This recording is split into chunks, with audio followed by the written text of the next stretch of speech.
paper yang menemakan pembuatan dan perbandingan plastik biodegradable dari kulit udang jerbung dengan plastik biodegradable komersial. Dan pada kesempatan kali ini kita akan melihat presentasi dari pertama Alessandro Wisnu Tenggatri Ekayudi dari 12A4, Nathanael Matthew Giovanni 12A4, dan Adi Naralia 12A4.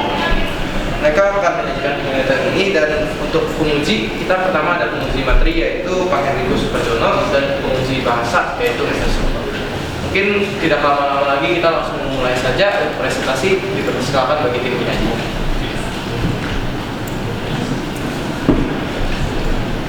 Oke, baik. Selamat siang Pak Enrico, Mr. Sup, para peserta dan juga para teman-teman sekalian. Pada kesempatan kali ini, kami dari kelompok 79 Research Paper akan membawa presentasi mengenai hasil research paper kami yang berjudul Pembuatan dan Perbandingan Plastik Biodegradable dari kulit udang jerbung dengan plastik biodegradable komersial. Sebelum kami mulai, izinkan kami untuk memperkenalkan diri. Perkenalkan, saya Adi Naralia Putra 1. Saya langsung Wisnu Tenggatri Ekayudi. Dan saya Nathanael Matthew Giovanni. Pada presentasi ini ada 4 bagian utama yang akan dibahas. Yang pertama adalah pendahuluan, dilanjutkan dengan metodologi, lalu hasil dan pembahasan, dan terakhir kesimpulan dan saran. Untuk pendahuluan akan dijelaskan pada sini. Pendahuluan kami terdiri dari 4 bagian utama, yaitu latar belakang, rumusan masalah, tujuan, dan kajian filsafat. Kami punya 4 latar belakang utama yang mendorong kami untuk melakukan penelitian ini. Yang pertama adalah rata-rata konsumsi daging ikan dan udang yang relatif tinggi di Indonesia. Yang kedua adalah produksi ikan, tangkap, dan budidaya yang juga cukup tinggi di Indonesia. Yang ketiga adalah udang yang kami pilih, yaitu udang jerbung dengan nama latin Phaneropenaeus melboensis. Yang terakhir adalah plastik biodegradable yang lebih mudah terurai daripada plastik biasa. Latar belakang yang pertama yaitu data rata-rata konsumsi daging ikan dan udang di Indonesia pada tahun 2020 yang kami ambil dari Badan Pusat Statistik. Seperti yang bisa kita lihat di sini, data yang pertama adalah daging sapi atau kerbau sebesar 0,09 kg per kapita per minggunya, daging ayam ras atau kampung sebesar 0,13 kg per kapita per minggunya, sedangkan daging ikan dan udang punya data sebesar 0,333 kg per kapita per minggu. Data ini didukung dengan produksi udang tangkap dan budidaya di perairan umum menurut komoditas utama tahun 2020 yang juga kami ambil dari Badan Pusat Statistik. Seperti yang bisa kita lihat, udang budidaya yang ditangkap di Indonesia pada tahun 2020 sebesar 881.559 ton. Kemudian udang tangkap yang diproduksi di Indonesia sebesar 19.341 ton. Mayoritas konsumsi udang di dunia dan di Indonesia merupakan kulit dengan daging ataupun dagingnya saja. Hal ini berarti limbah kulit udang yang dihasilkan di Indonesia sendiri bisa mencapai lebih dari 500.000 ton. Kemudian mari kita lanjutkan dengan udang yang kami pilih pada penelitian kali ini. Udang yang kami pilih pada penelitian kali ini adalah udang jerbung. Kenapa udang jerbung? Karena kami melihat bahwa udang jerbung merupakan salah satu jenis udang yang paling umum dan paling mudah kita jangkau sebagai masyarakat yang biasa. Udang jerbung punya nama latin Phaneropenaeus melboensis dan mengandung protein sebanyak 25-40%, unsur kalsium karbonat sebesar 45-50%, dan unsur kitin sebanyak 15-30%. Unsur kimia yang cukup banyak ini mendorong kami untuk melihat potensi apa yang bisa kami gunakan atau kami buat dalam penelitian ini. Kami memilih plastik biodegradable karena plastik biodegradable merupakan jenis plastik yang dapat terurai karena aktivitas biologis seperti mikroorganisme. Tidak seperti plastik biasa, plastik biodegradable ini tidak terurai menjadi wujud yang lebih kecil atau yang sering kita tahu dengan mikroplastik. Kemudian rumusan masalah akan dijelaskan oleh saya.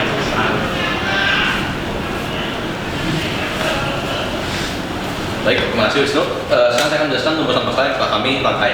untuk penelitian ini. Yang pertama adalah bagaimana kulit udang jeruk tersebut dapat dimanfaatkan dalam pembuatan plastik biodegradable tersebut. Nah, lalu yang kedua adalah bagaimana perbandingan plastik biodegradable yang telah kami buat ini dengan plastik biodegradable komersial yang dijual secara umum. Lalu yang ketiga adalah apakah plastik yang kami buat ini dapat diproduksi secara massal untuk dipakai oleh masyarakat luas. Nah, selanjutnya dari 3 masalah yang tadi, kami juga membuat 3 tujuan penelitian. Itu adalah yang pertama untuk mengetahui prosesnya itu gimana cara membuat plastiknya dari kulit udang. Kemudian yang kedua adalah mengetahui kualitas plastik tersebut.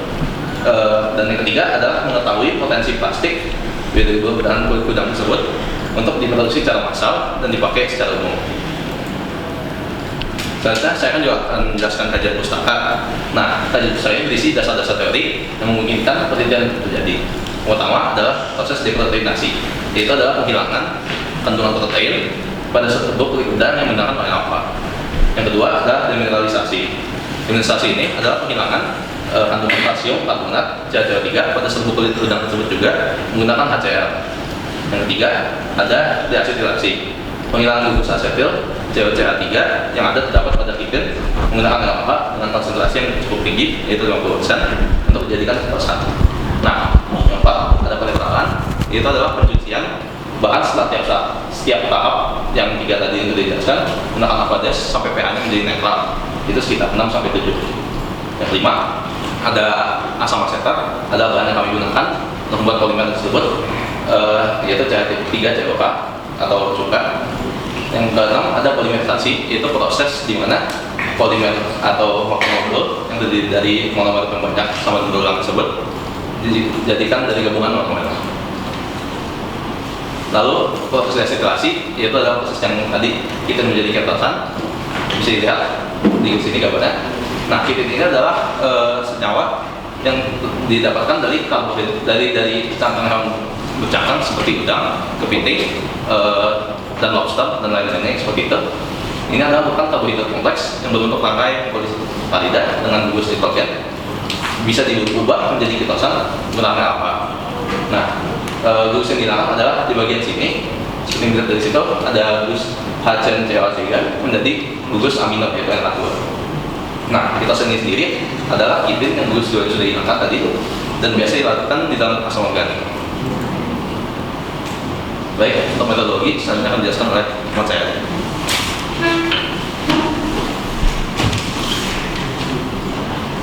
Oke, baik, terima kasih Nathan. Sekarang saya akan menjelaskan mengenai metodologi penelitian kami. Jadi untuk jenis penelitian, penelitian kami mencakup 2 jenis penelitian. Yang pertama adalah research and development, dan yang kedua adalah penelitian kualitatif. Research and development dapat dilihat dari proses pembuatan plastik biodegradable dari udang jagung. Nah, untuk penelitian kualitatif dapat dilihat dari perbandingan antara plastik biodegradable dari udang jagung terhadap plastik biodegradable komersial.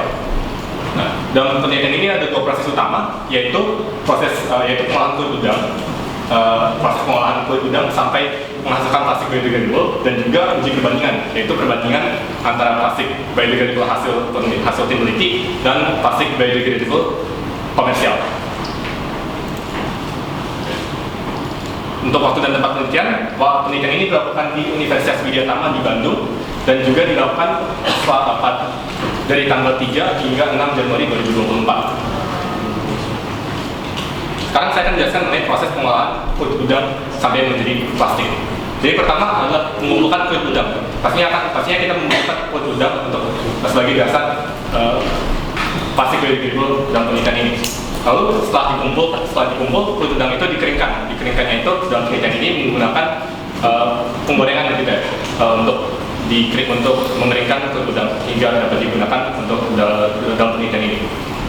Lalu setelah itu kulit udang yang sudah dikeringkan dijadikan bubuk dan menggunakan blender. Dalam penelitian ini kami menggunakan blender tangan agar lebih mudah dalam menjadikan bubuknya itu bubuk halus gitu.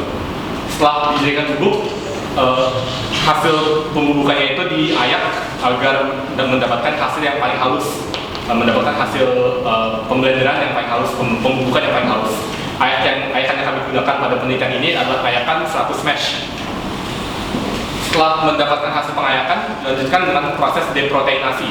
Deproteinasi ini berguna untuk menghilangkan gugus untuk menghilangkan protein yang terdapat pada kulit udang yang kami gunakan.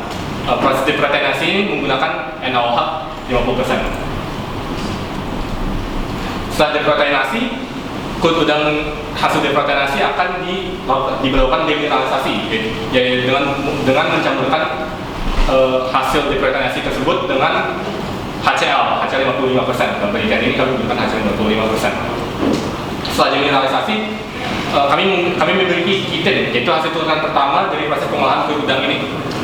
Dan setelah memiliki kitin tersebut akan dicampur dengan NaOH kembali agar untuk melakukan proses deasetilasi, yaitu untuk menghilangkan gugus asetil yang terdapat pada kitin. Nah, setelah deasetilasi kami akan memiliki kitosan, yaitu hasil turunan kedua dalam proses pengolahan kulit udang ini.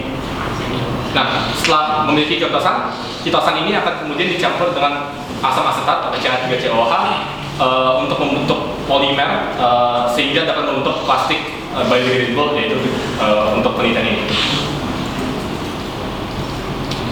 Lalu untuk uji perbandingan kami memiliki 4 uji perbandingan. Yang pertama adalah perbandingan warna, perbandingan fleksibilitas, uji fleksibilitas. Ketiga adalah uji ketahanan panas, dan yang terakhir adalah uji ketahanan air.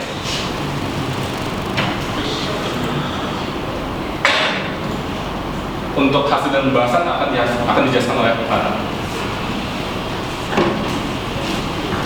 Baik, Mas Yadi. Sekarang saya akan menjelaskan hasil yang telah kami dapatkan dari penelitian ini. Nah, seperti yang dilihat, itu adalah produk yang kami dapat berbentuknya seperti granula, mungkin karena yang terlalu tipis sehingga juga dilapur juga. Kemudian yang kedua, warnanya adalah putih kuningan yang cenderung keruh, dan juga ada beberapa corak coklat yang disebabkan oleh bahannya yang jadi angus karena dikeringkan atau dipanaskan. Kemudian yang ketiga adalah bau kurang sedap yang sangat menyengat dari bahan tersebut. Nah, untuk perbandingan dengan plastik biodegradable yang komersial ada 4 tadi, seperti dijelaskan tadi. Yang pertama, uji ketahanan panas. Nah, seperti yang dilihat sebelah kiri gambarnya tersebut bukan plastik biodegradable komersial. Yang ketiga dipanaskan menjadi gosong juga. Sedangkan punya kami yang dibuat mungkin karena juga terlalu dikit sampelnya, semuanya dapat hangus. Kemudian dari uji ketahanan air untuk plastik biodegradable komersial tidak larut dalam air. Sedangkan punya kami lalu keluar dalam air setelah 15 menit. Kemudian yang ketiga ada uji perbandingan warna. Nah, seperti yang dilihat dari gambar juga, yang plastik biodegradable komersial dilihat warnanya adalah putih bening dan transparan, sedangkan punya kami berwarna kuning-kuning seperti tadi telah dibilang. Dan yang keempat adalah uji fleksibilitas. Nah, ini dilihat juga di sini, kami menaruh plastiknya di atas sebuah botol dan dilihat bisa lentur dan fleksibel, sedangkan punya kami berbentuk seperti granula dan sangat rapuh dan mudah patah. Nah, kemudian untuk pembahasan akan dijelaskan oleh teman saya di sini. Kami punya 2 analisa dari hasil penelitian kami yang dapat kami bagi menjadi 2 bagian, yaitu yang pertama, plastik biodegradable berbahan kulit udang terbang yang kami buat sendiri ini dapat dikatakan kurang berhasil karena tidak tahan air, tidak tahan panas, dan juga rapuh. Hal ini berarti plastik biodegradable yang kami buat sendiri tidak dapat kami gunakan atau digunakan oleh masyarakat luas untuk mengemas makanan atau minuman ataupun barang-barang seperti yang dapat plastik biasa gunakan. Analisa kami yang kedua adalah faktor mengapa plastik biodegradable yang kami buat ini kurang berhasil. Yang pertama adalah kualitas alat yang kami gunakan dalam penelitian ini. Di dalam penelitian ini kami hanya menggunakan alat-alat sederhana yang dapat dijangkau oleh masyarakat luas yang kami beli dari e-commerce. Bahan alat-alat ini juga harganya cenderung murah dan kurang terstandarisasi, tidak seperti plastik biodegradable komersial yang dibuat oleh sebuah perusahaan yang kemungkinannya besar mereka punya alat yang jauh lebih canggih, lebih modern, lebih terstandarisasi dan lebih profesional daripada alat yang kami gunakan. Kemudian faktor yang kedua adalah kualitas bahan.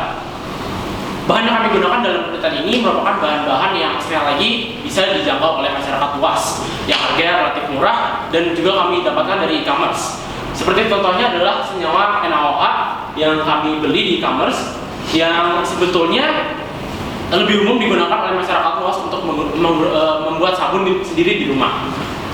Sedangkan plastik biodegradable komersial atau plastik-plastik lain yang juga menggunakan NaOH pasti menggunakan senyawa yang lebih terstandarisasi juga, yang punya standar lab grade atau laboratorium grade. Artinya apa? Lab grade ini artinya senyawa yang mereka gunakan merupakan senyawa-senyawa yang sering digunakan dalam percobaan-percobaan dalam laboratorium. Faktor yang ketiga adalah human error. Seperti yang kita tahu, plastik yang kami buat ini dibuat oleh 3 siswa SMA. Sedangkan plastik biodegradable komersial kemungkinan juga besar dibuat oleh satu perusahaan yang punya puluhan, ratusan atau bahkan ribuan karyawan dan masuk perusahaannya. Bagi kesimpulan dan saran akan dijelaskan oleh rekan saya, Adi. Terima kasih Wisnu. Sekarang saya akan menjelaskan mengenai kesimpulan dan saran. Pertama dengan kesimpulan ya. Untuk kesimpulan, kami memiliki 3 kesimpulan.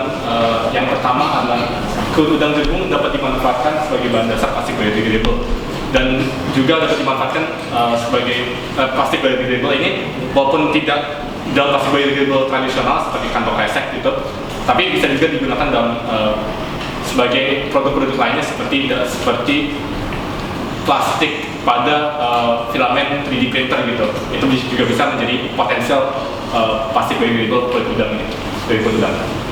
Lalu kedua adalah plastik biodegradable ini tidak sebanding dengan plastik biodegradable komersial. Jelas karena ada banyak faktor yang membuat plastik biodegradable hasil penelitian ini kurang sempurna dan juga menghasilkan produk dalam bentuk granula gitu, bukan dalam bentuk kantong ataupun dalam bentuk satu lembar.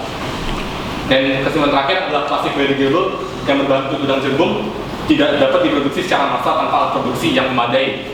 Ini dapat dilihat dari alat-alat yang kami gunakan yang tidak terstandar, yang tidak berkualitas lab grade gitu, sehingga menghasilkan produk yang belum diharapkan, yang belum diharapkan, sehingga untuk menghasilkan produk yang memadai seperti plastik ke dalam bentuk kantong kresek ataupun dalam lembar dibutuhkan alat-alat yang memadai. Lalu untuk saran, ada 4 saran. Yang pertama adalah pengeringan kulit udang sebaiknya menggunakan oven. Ini dapat dilihat dari hasil kulit udang yang dikeringkan, yang agak coklat gitu, seperti terasi gitu warnanya.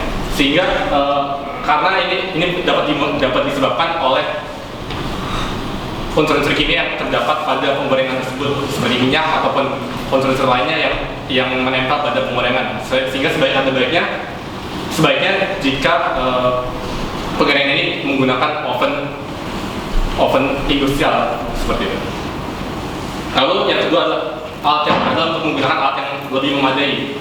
Seperti yang tadi telah disebutkan, alat yang kami gunakan adalah alat-alat yang dapat dijangkau dari e-commerce gitu, timbangan, bahan kimia juga gitu, timbangan, corong, dan alat lainnya itu adalah hal yang dapat dijangkau pada e-commerce sehingga tidak memenuhi standar lab, sehingga dapat mempengaruhi hasil akhir dari penelitian ini. Juga bahan kimia sebaiknya lab grade, karena kami menggunakan bahan kimia yang dapat dijangkau dengan mudah. Ini juga dapat mempengaruhi hasil akhir dari penelitian ini. Dan juga yang terakhir adalah dapat ditambahkannya zat adisi zinc atau silika pada campuran yang terdapat pada proses pengolahan. Zinc dan silika ini dapat berguna untuk meningkatkan kekuatan mekanis dari plastik yang dihasilkan dalam penelitian ini. Sekian dari presentasi kami, mohon maaf jika ada salah kata.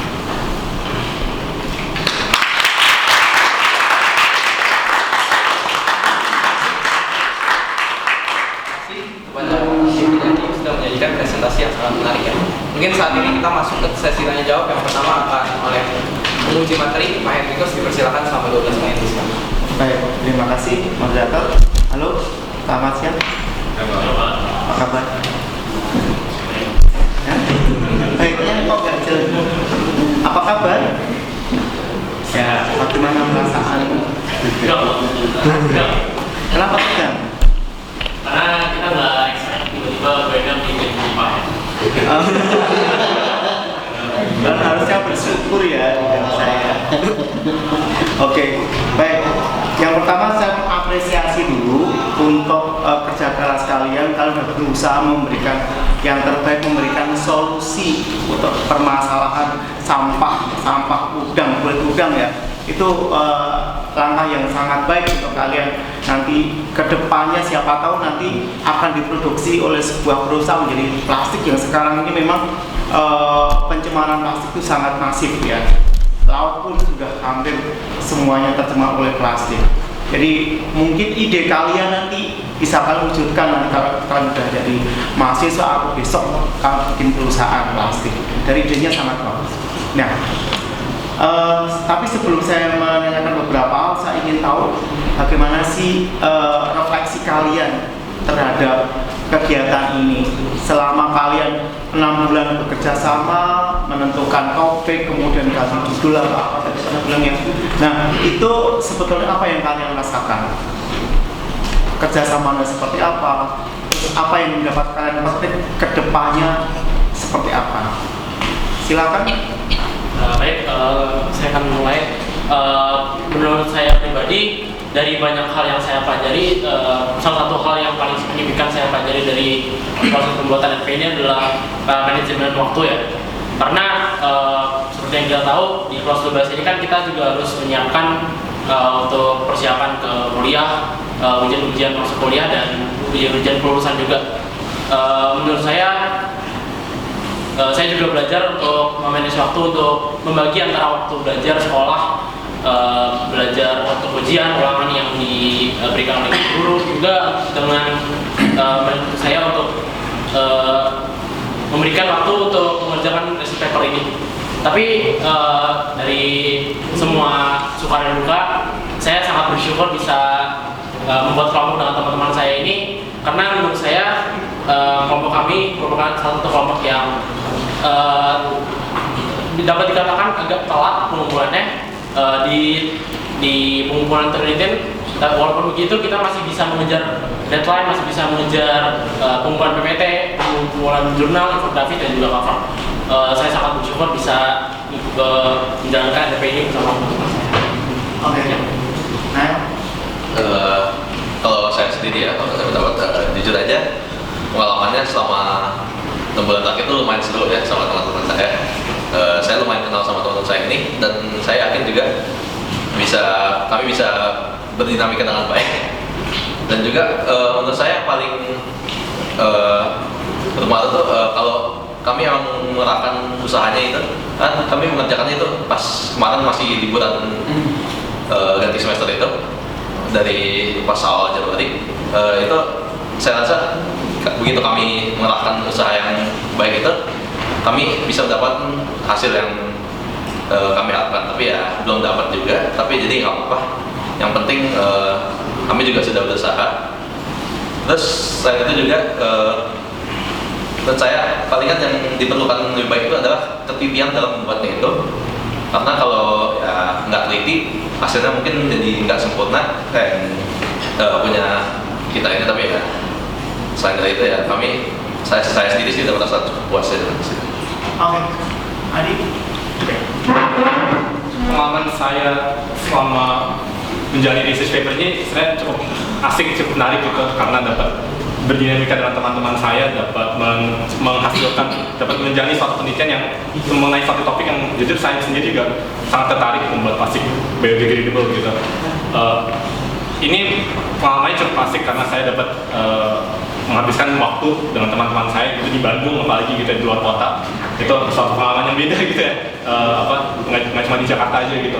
Dan juga menjalani research paper ini, melakukan penelitiannya ini mencampurkan bahan kimia dalam lab gitu, hampir kadang-kadang hampir keracunan gitu ya, dalam lab gitu, ngirup HCl tanpa masker dan tanpa protokol yang sesuai gitu, dapat dikatakan. Tapi itu semua menjadi suatu pengalaman yang tak tergantikan gitu, karena ini memang suatu pengalaman yang once in a lifetime. dapat dialami gitu. Sebagai seorang pelajar gitu juga nggak banyak pelajar yang dapat mengalami suatu pengalaman seperti kami gitu, dan kelompok melakukan suatu percobaan, suatu proyek yang besar yang menjalani selama 6 bulan gitu sih Pak. Baik, asiknya di Bandung. Dua-duanya. Oke, baik.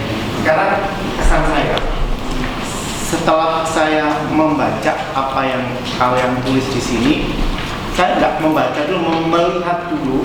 Tetapi di sini ada beberapa paragraf yang isinya satu kalimat. Apa sih bedanya kalimat dengan paragraf? Nanti mungkin di bahasa juga, tapi saya agak terganggu dengan banyak sekali di sini paragraf-paragraf yang berisi satu kalimat. Padahal paragraf itu kan kumpulan dari beberapa kalimat, minimal 3 kalimat untuk menjadi sebuah paragraf. Besok diperbaiki ya, ini jangan satu kalimat satu paragraf gitu. Oke.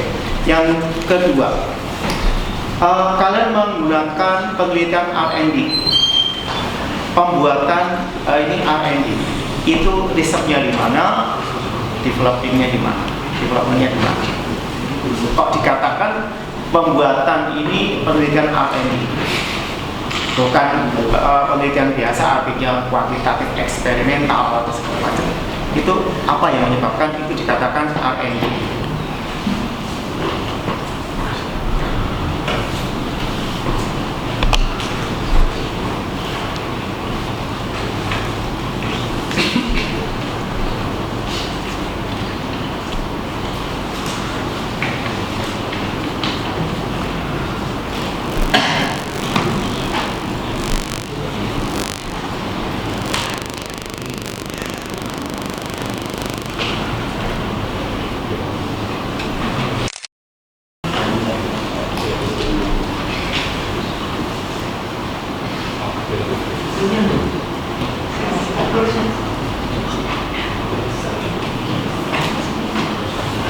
Sama sih 25 pertanyaan selesai nggak?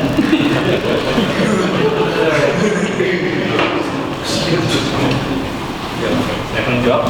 Ya. Untuk research karena kami melihat potensi kulit udang sebagai bahan dasar plastik biodegradable gitu. Dan memang hasilnya tidak sebagai plastik tradisional, tapi ini juga kami melihat potensinya sebagai produk lain selain plastik, misalkan dalam bentuk kantong kresek gitu. Dan seperti tadi dijelaskan bisa aja dalam bentuk sebagai bahan dasar filamen 3D printer gitu. Lalu untuk development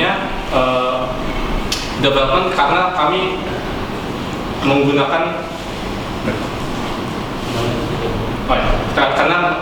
suatu bahan yang tidak bahan dasar yang tidak umum diketahui oleh banyak masyarakat. Kan kalau masyarakat itu tahunya plastik biodegradable itu dari singkong, dari cassava gitu. Sedangkan kalau kami itu menggunakan bahan kulit udang gitu yang memang tidak umum dalam masyarakat. Betul, caranya bagus. Nah, pertanyaan kedua. Kita kan tahu ya, tadi kan kalau dari singkong dan sebagainya. Nah, mengapa yang dipilih itu udang jerbung?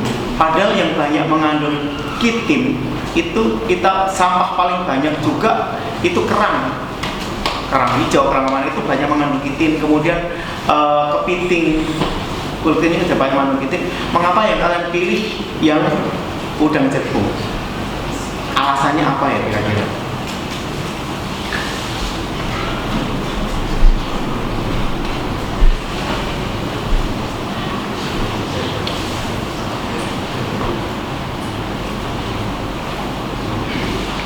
Menjawab pertanyaan yang kedua ini, jadi mengapa kami milih udang? Karena yang pertama dari data BPS yang kami temukan tadi, daging ikan dan udang itu salah satu daging yang paling banyak dikonsumsi. Selain itu di produksinya juga, di data yang produksi tadi, udang itu juga menjadi salah satu beberapa yang teratas untuk dikonsumsi dan diproduksi di Indonesia. Nah, kenapa kita nggak memilih kerang ataupun kepiting? Sebenarnya kami juga selama pembuatan eksperimen ini kami juga menemukan bahwa memang kepiting itu punya kandungan kitin yang lebih besar daripada udang. Tapi seperti yang kita tahu, kepiting itu harganya jauh lebih mahal daripada udang, karena udang yang kami beli ini kan nggak mungkin kita pasti nggak mungkin kita beli kulitnya doang dengan harga yang lebih murah daripada satu ekornya gitu. Kami beli satu ekornya, daging yang kami konsumsi, kemudian kulit udangnya yang menjadi limbah itu kami pakai untuk pembuatan plastik ini. Alasan lain kenapa kami milih udang karena kami setelah berdiskusi dengan pembimbing kami juga beliau menyarankan atau mengusulkan ide untuk membuat plastik dari kulit udang ini, karena sekali lagi limbah kulit udang ini juga selain kerang itu juga menjadi limbah yang cukup banyak di Indonesia. Oke. Baik. Sebetulnya kalau mau sampah paling banyak nggak usah beli itu sampah kerang. Di pinggir-pinggir pantai apa itu banyak sampah kerang. Tapi ya udah nggak apa-apa. Kan kalau memilih kan. Oke. Baik, jangan tegang biasa aja. Dari hasil yang kamu dapatkan tadi kamu ngomong seolah-olah percobaanmu gagal. Seolah-olah itu gagal karena tadi dengan air salah sempurna, kemudian dengan pemanasan terbakar, tidak seperti plastik biodegradable yang lain. Itu sebetulnya mengapa kamu merasa ragu itu gagal? Gagalnya di mana sih sebetulnya? Apakah itu boleh dikatakan gagal?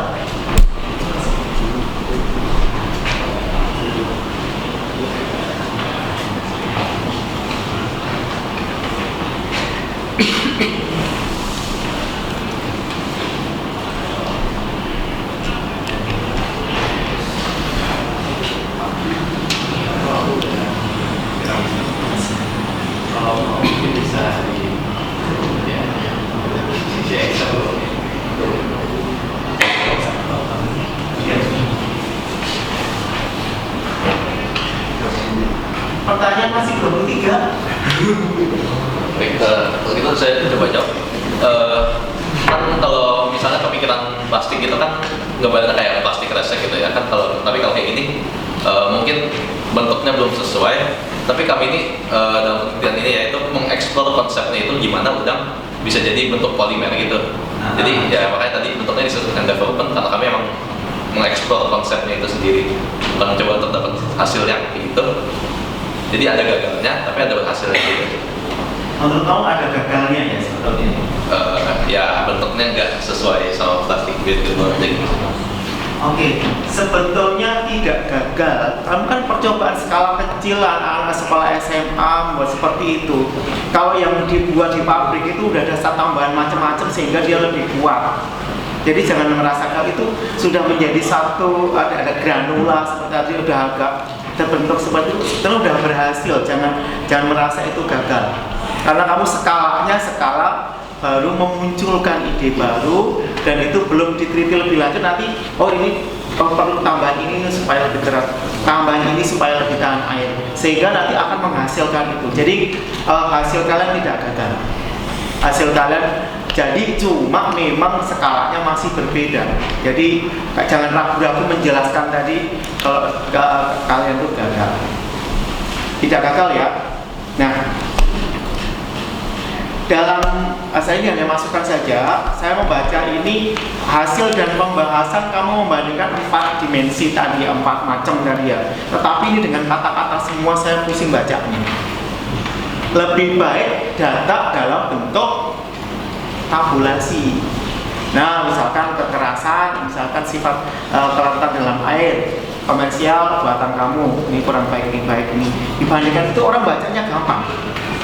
Atau kamu buat kalau kuantitatif bisa dengan grafik, tapi kalau ini kualitatif bisa aja di nomor, kemudian 4 faktor tadi, kemudian bandingan antara ini. Jadi orang membaca sekali langsung ya perbandingannya seperti ini. Kalau ini kan harus baca satu-satu panjang-panjang seperti ini, justru menghabiskan waktu, malah nanti mengaburkan esensi yang ada di dalam penelitian kalian itu. Waktunya sudah. Ya udah. Ya maaf. Jadi saya simpan beberapa pertanyaan yang ada, nanti bisa kamu ini lagi. Yang jelas hari ini kalian sudah melakukan dengan baik. Cuma satu tadi kalian dikejar-kejar siapa? Oh yang tidak. Enggak, di sini ngomongnya dikejar kamu. Ngomongnya terutama Alessandro ngomongnya cepet banget kayak dikejar apa? Nggak perlu yang pelan-pelan jelas ya. Itu sih kelemahannya cuma itu, kalian kenapa Pak kayak dikejar-kejar padahal dikasih waktu 1 jam. Sebetulnya kamu yang panjang aja biar waktu saya dikit gitu kan. Oke, terima kasih penampilannya bagus, terima kasih orang tua udah mendukung anak melakukan penelitian. Ya, terima kasih Pak. Kita mungkin langsung ke penguji bahasa langsung dipersilakan sama kurang lebih namanya. Oke, terima kasih moderator, selamat datang orang tua. Terima kasih sudah support para putranya di sini. Ini luar biasa. Dulu saya melihat mereka itu ada di layar, sekarang melihat mereka kelihatan. Masih zaman pandemi. Ya, oke. Jadi penampilannya seperti disampaikan tadi memang agak buru-buru sedikit, tapi saya sadar sepenuhnya bahwa karena itu ditonton oleh Pak Hendrikus. Puji aslinya itu Bu Endang, jadi mereka tadinya santai, Pak Hendrikus datang langsung deg-degan. Mendadak mendapatkan baca Iya, karena fakultasnya hanya 25, harusnya 50 bisa baca dari kemarin. Oke, sama seperti Pak Hendrikus, saya salut dengan penelitian ini karena ini usable ya. Jadi udangnya bisa dimakan, lalu kulitnya bisa dijadikan plastik. Saya pengen tanya sebenarnya biaya yang dihabiskan itu berapa? Biaya padunya mahal ya. Biayanya habisnya berapa? Sobatnya saja.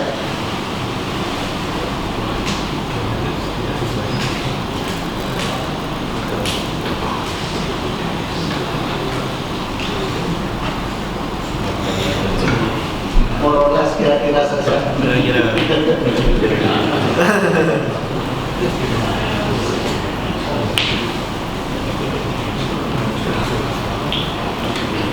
Range aja lah ya Pak. Ya, berapa?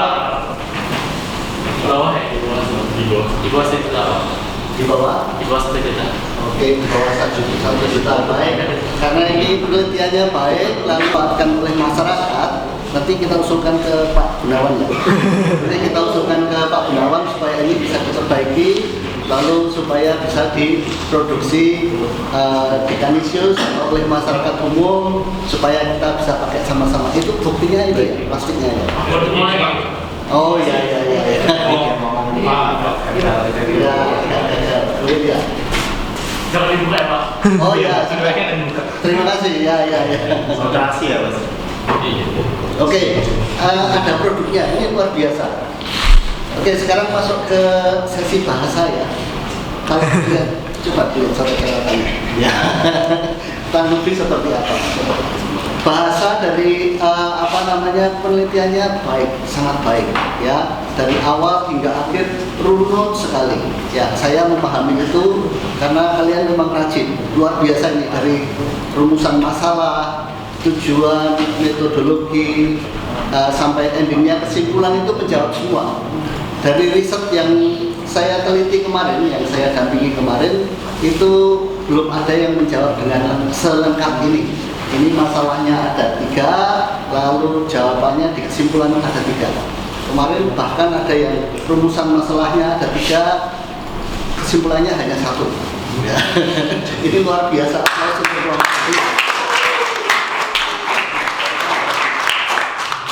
Ya, kesalahan bahasa ya wajar ya, karena memang kalian masih belajar. Judul itu harusnya bentuknya segitiga. Segitiganya begini ya. Nah, jadi pusatnya di sana, lalu makin ke bawah makin mengerucut kecil. Ya, kalau ini kan tidak kelihatan bahwa bisa ditampilkan judulnya seperti ini. Ya, ini harusnya segitiga ya. Jadi bisa ini saya gambarnya juga terbalik ini, harusnya besar lalu menjadi kecil. Ya, kemudian bahasa Inggrisnya sangat bagus. Hanya judulnya saja yang agak salah. Production, semua kata benda di depan itu untuk judul biasanya ada artikelnya. ada entah sam, ada entah the dan sebagainya, kesalahan kecil. Tapi terjemahannya sangat bagus, luar biasa. Ya, ada satu hal yang saya tidak ketemu di sini, ada satu kata polisakarida. Ini apa? Ada di bagian pendahuluan, tapi saya cari di belakang nggak ada, di penjelasan tadi nggak ada. Boleh dijelaskan apa itu polisakarida? Ada detail di bagian abstrak. Di tengah-tengah, kira-kira baris ke-7 atau ke-8. Setelah kata kitosan, kemudian ada polisakarida yang diperoleh dari hasil. Tadi di penjelasan sudah nggak ada. Apa kesalahan nempel?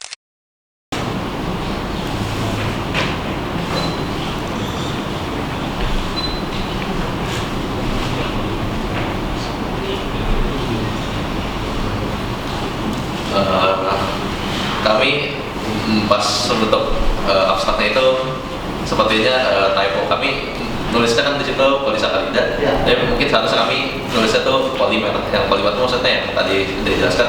Polimer. Ya, bukan. Polisakarida juga polimer. Tapi maksudnya polimer secara keseluruhan. Kayak tidak. Hanya polimer. Oh gitu, saya tidak begitu paham istilah. Polisakarida atau karbohidrat juga. Oke, baik. Jadi itu satu kata yang saya tidak nanti kok tidak ketemu polisakarida.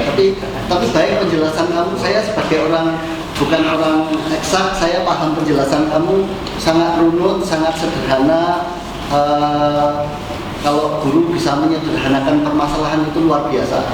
Kalau guru membuat semua masalah jadi rumit, itu tidak biasa. Ya, jadi the art of teaching itu bisa menyampaikan dengan sederhana. Jadi saya bisa memahami yang kamu sampaikan, itu luar biasa.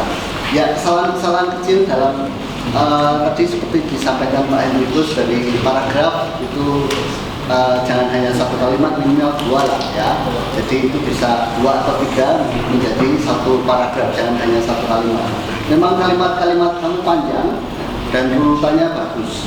Ini saya bahas bagian depannya saja ya. Bagian abstrak ya, abstraknya. Oke, satu hal aja. Kalimat pertama dan kalimat kedua itu tidak nyambung. Nah, saya masih punya 1 menit. Ya, jadi usulnya ya, udang jagung adalah satu jenis bahan makanan yang hewan laut yang banyak dibudidaya dan dikonsumsi oleh masyarakat Indonesia. Kemudian tiba-tiba masuk penelitian ini. Harusnya penelitian dulu, baru nanti penelitian tentang udang jagung baru disebutkan udang jagungnya. Ya, kalau terjemahannya sudah baik. Hal-hal yang kecil lagi, satu lagi potensial itu harus diganti potensi. Potensial itu kata sifat yang perlu kata benda di depannya. Ya, potensi itu kata benda. Ini kalimatnya adalah memiliki potensial, memiliki potensi. Ya, oke, 2 hal ini saja yang perlu dicek ulang. Lalu runutannya sudah saya tulis di sini, nanti tolong diperbaiki. Oke, sekali lagi aplaus untuk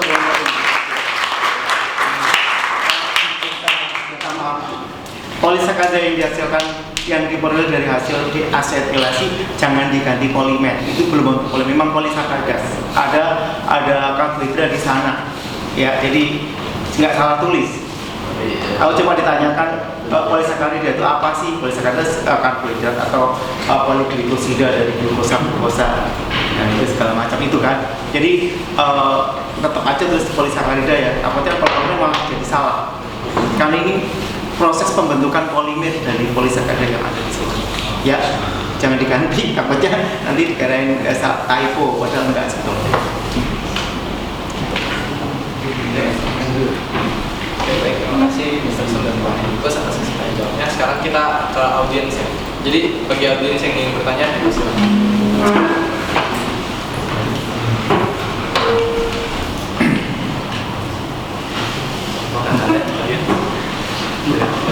Ini kamera.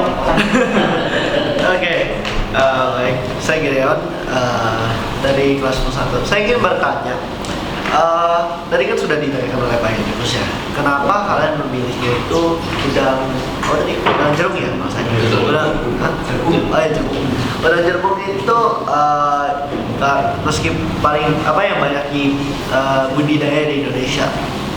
Nah, saya cuma mau melanjutkan pertanyaannya. Ini tuh masa kayak di antara jenis-jenis udang lain itu, apakah ini kalian milih itu karena ini yang paling banyak dibudidaya dan paling banyak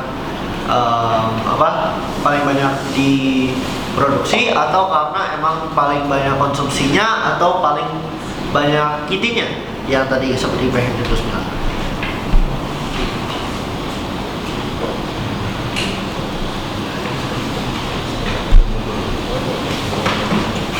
Mungkin saya akan menjawab pertanyaannya.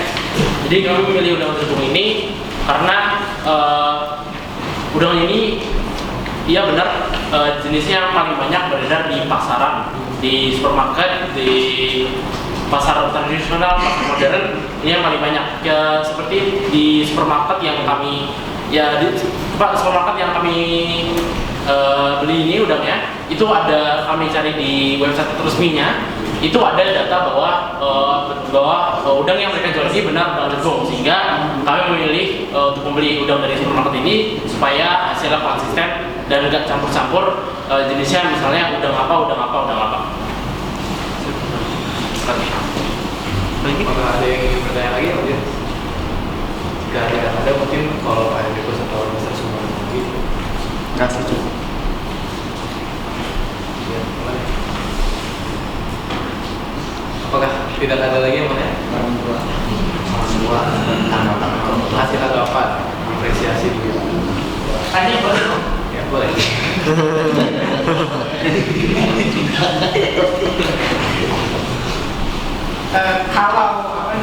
Kalau ini menjadi sebuah industri ya yang tentunya diharapkan kan akan besar gitu ya. Kira-kira hasil plastik dari kulit udang ini bisa dipakai untuk apa dalam kehidupan sehari-hari? Bisa dimanfaatkan sebagai apa? Ada industri khusus nggak di luar sana yang membutuhkan plastik yang diproduksi dari bahan baku kulit udang?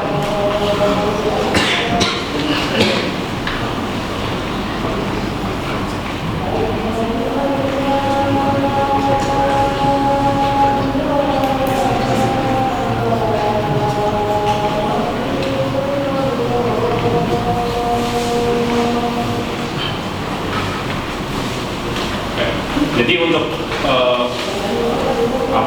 potensial ya, karena potensial plastik hasil plastik biodegradable hasil dari kulit udang itu bisa, itu kalau misalkan beneran jadi gitu memang jadi, itu bisa digunakan sebagai plastik bungkus makanan atau kantong kresek gitu seperti ini, atau juga bisa sebagai kayak semacam Tupperware gitu, semacam Tupperware, dan seperti yang tadi dibilang juga sebagai filamen 3D printer kan juga bisa gitu untuk potensinya kira-kira ya.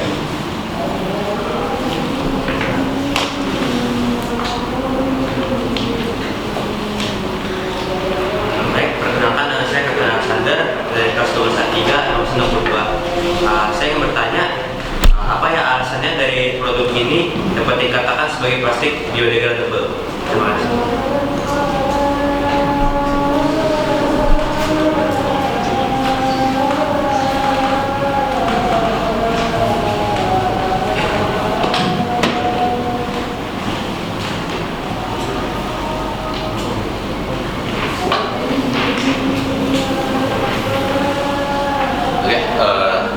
Saya akan menjawab pertanyaannya.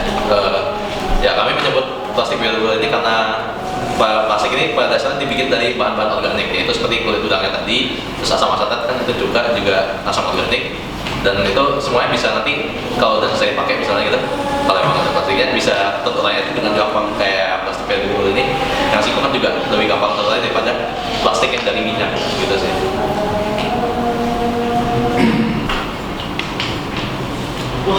Nama saya Rian Kiri dari kelas 1 Saya bertanya,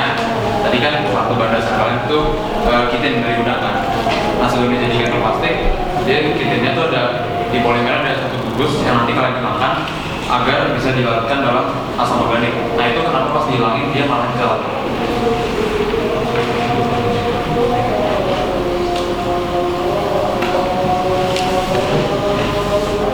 Baik, saya coba jawab lagi.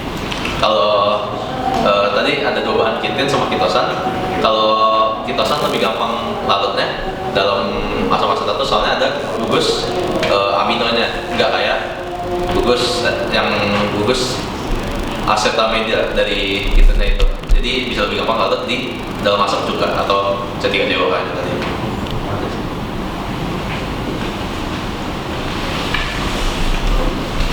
Sebelum kita mengakhiri rangkaian acara ini, mungkin saya mengundang orang tua ibu orang tua untuk memberi sepatah dua kata terkait apresiasi atau tanggapan mereka terhadap Terima kasih kesempatannya. Nama saya Carlo, ayah dari Rekan. Mungkin saya apresiasi dulu buat anak-anak kami ini ya.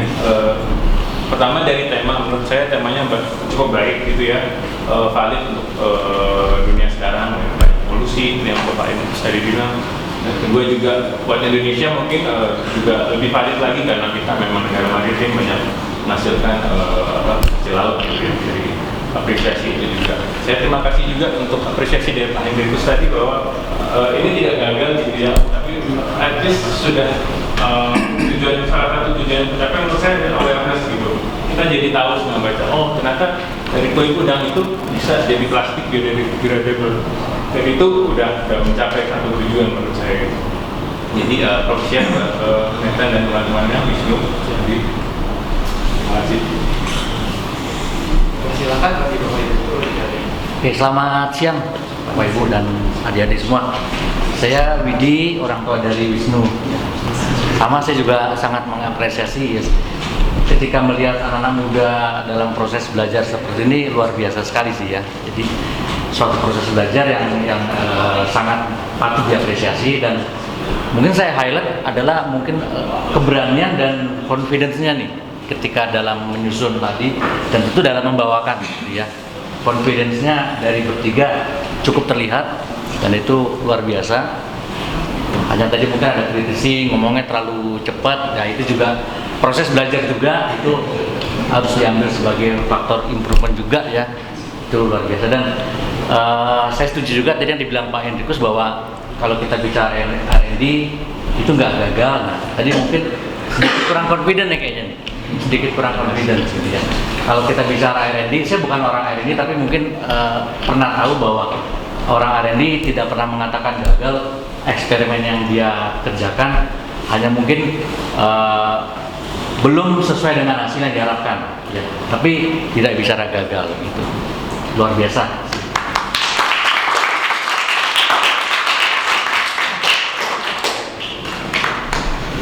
Selamat sore Bapak-Bapak, teman-teman terbaik semua, dan juga saya dari Bapak dari Arjuna Karya. Pertama-tama saya ucapkan terima kasih sekali pada sekolah sudah memberi kesempatan pada putra-putra kami ini untuk bisa mengeksplor minat dan bakat terpendam yang mungkin belum sempat naik ya Pak ya. Tapi dengan kegiatan penelitian ini mereka juga banyak belajar, dan kami juga mendampingi mereka waktu mereka di Bandung, bagaimana mereka bekerja melakukan riset ini dari pagi sampai malam sekali, berhari-hari, walaupun akhirnya gagal, mengulang lagi, dan ini juga sebenarnya jadi pengalaman mereka bahwa untuk mencapai satu tujuan itu pasti ada cobaan. Seperti tadi Bapak sampaikan bahwa ini bukan kegagalan, tetapi menjadi satu proses yang masih ada lagi langkah. Dan ini mungkin bisa menjadi harapan kami, bisa menjadi awal buat mereka untuk ekspor masa depan mereka, apalagi mau melanjutkan di dunia perkuliahan yang tantangannya masih makin besar, makin kompleks, dan insya Allah hasil yang mereka dapat dari penelitian ini akan menjadi modal mereka untuk menata dan menjalankan masa depan. Sekali lagi terima kasih kepada sekolah, kepada Bapak dan semuanya, dan sekali lagi profesional pada tim yang sudah membawakan presentasinya. Terima masukan dan kritik dari Bapak-Bapak yang mendengarkan ini sebagai kritik yang membangun. Insya Allah Anda akan menjadi seorang leader sebagaimana yang diharapkan dari sekolah ini. Terima kasih.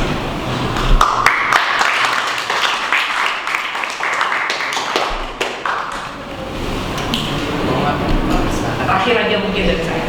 Jadi terima kasih Pak Hendrikus, Pak Sum, Bapak Ibu semua di sini. Oh, ibunya cuma saya ya. Oke, saya melihat proses ini Pak Hendrikus, Pak Sum sebagai proses yang menurut saya sangat baik. Kenapa? Saya ada di perguruan tinggi juga Pak. Jadi melakukan penelitian dan menulis luaran penelitian berupa jurnal itu udah jadi keharusan. Sekarang dengan MBKM di perguruan tinggi, anak-anak sudah tidak perlu menulis skripsi, tapi melakukan penelitian dan menuliskan hasil penelitiannya itu sudah menjadi keharusan. Sehingga apa yang dilakukan mereka sekarang ini membuat mereka belajar lebih dulu dibandingkan siswa-siswa dari sekolah lain. Dan itu sangat baik Pak Hen dan Pak Sum, supaya mereka siap ya nanti di perguruan tinggi. Jadi saya nggak heran kalau lulusan dari Kanisius itu ready to go gitu ya, berangkat ke perguruan tinggi itu dengan bekal yang memang applicable. Nah ini sangat baik, dan mungkin ke depan mereka juga bisa Pak, angkatan di bawah melakukan kegiatan masyarakat, pengabdian kepada masyarakat yang juga luarannya bentuknya jurnal. Jadi ini saya sangat sangat amazed bahwa di usia yang sangat muda mereka sudah diperkenalkan membaca jurnal dan menulis jurnal, karena itu memang sangat digunakan, sangat bermanfaat di jenjang berikutnya. Nah, di luar dari bahwa mereka melakukan penelitian yang challenging, jadi saya sama bapaknya juga nemenin di kampus kemarin itu, belajar banyak juga karena kami anak IPS nih Pak. Jadi saringan itu ternyata ada ukurannya ya, 100 mes, 80 mes gitu. Ini bapak ibunya anak IPS nih gitu. Jadi saringan tuh ada gini toh ya, terus alat saringannya juga ternyata kalau ayakan begitu, selain lelah orangnya juga nggak bisa menyaring secara sempurna. Jadi kemarin tuh pakai alat juga gitu Pak. Bukan stirl Pak, jadi ada untuk ngayaknya itu pakai alat ya. Kebetulan ada lab teknik sipil yang punya itu, karena mereka punya program untuk pengeringan tanah, ngayak juga, jadi pakai mesin yang sama gitu. Nah, tapi di luar itu semua pengalaman ini sungguh sesuatu pengalaman yang bermanfaat. Terima kasih untuk kesempatannya.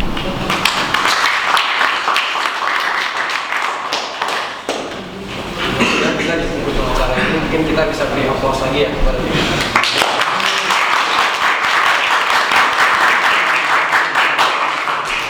terima kasih para hadirin sudah menonton acara Si Excellence 2024 hari ini.